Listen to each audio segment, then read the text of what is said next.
Hello बच्चों, आज मैं आपको की एवं की में अंतर बताने वाली हूँ।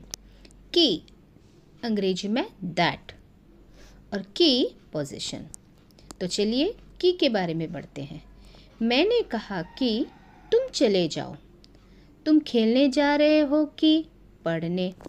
ध्यान दीजिए, यहाँ दो वाक्यों के बीच में की आ रहा है। बिटवीन द टू सेंटेंस की विल कम। जैसे मैंने कहा तुम चले जाओ, ये दो वाक्यों के बीच में छोटी की मात्रा की का प्रयोग किया जा रहा है।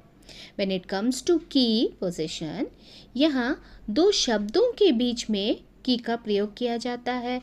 यह संबंध बताने के लिए, अर्थात इट शोज अस रिलेशन बताने के लिए इस बड़ी की मात्रा का प्रयोग किया जाता है।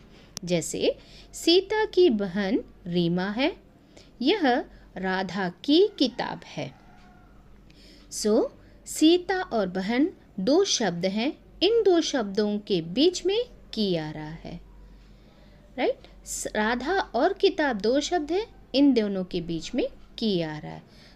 बड़ी की मात्रा की दो शब्दों के बीच में आता है। बिटवीन टू वर्ड्स बड़ी की मात्रा की विल कम। छोटी की मात्रा की दो वाक्यों के बीच में आता है, अर्थात बिटवीन टू सेंटेंस दिस छोटी की मात्रा की विल कम। धन्यवाद। होप आपको समझ में आया होगा।